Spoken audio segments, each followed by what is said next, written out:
It all began in the summer of 2022 in the quiet suburb of Cherry Hill, New Jersey. Nina Brooks had built a life many would envy. After 2 decades of hard work, she was now a successful software consultant, living in a spacious home and enjoying financial stability with her husband, Marcus. But peace rarely lasts when money's involved.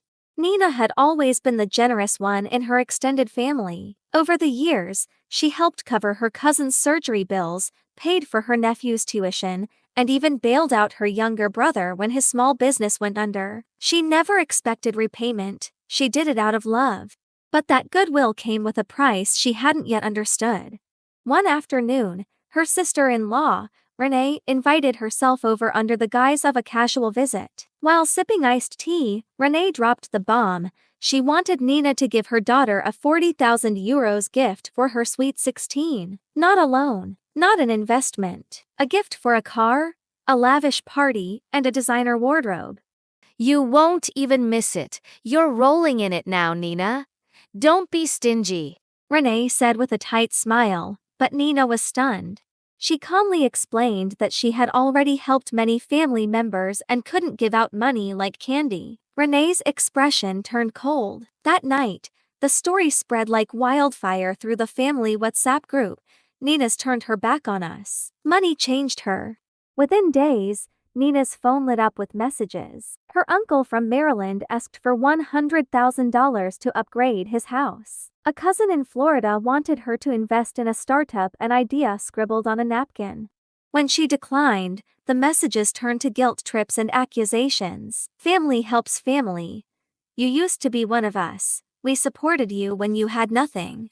It all beat final straw came 2 weeks later. Nina received a call from her Aunt Dolores and Uncle Ray, demanding she fund their 6 grandchildren's college education, nearly $500,000, and help them get a place like yours. Nina, composed but frustrated, recorded the conversation. This isn't generosity, she told them. It's extortion under the banner of love. To address the situation once and for all, Nina hosted a Zoom call with 14 family members. On the call, she laid down the law.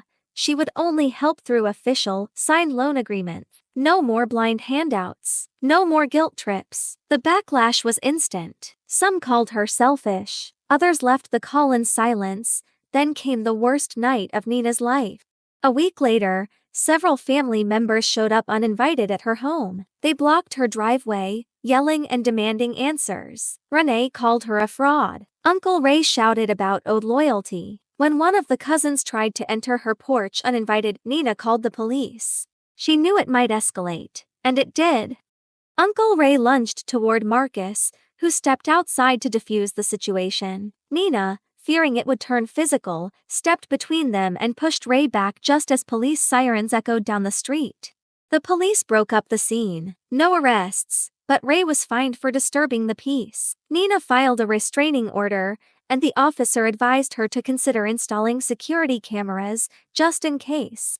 In the months that followed, Nina's relationships with many family members deteriorated. Holidays were quiet. Phone calls stopped. She missed birthdays and weddings, not out of spite, but out of protection for her peace. Still, she remained firm.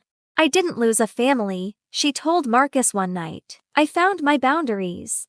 Today, Nina helps others in her community learn financial literacy. She volunteers at a nonprofit in Camden, teaching young adults how to manage money and protect themselves from emotional manipulation, even from those closest to them. There's power in setting boundaries, no matter who tries to cross them. If this story resonated with you, don't forget to like, share, and subscribe.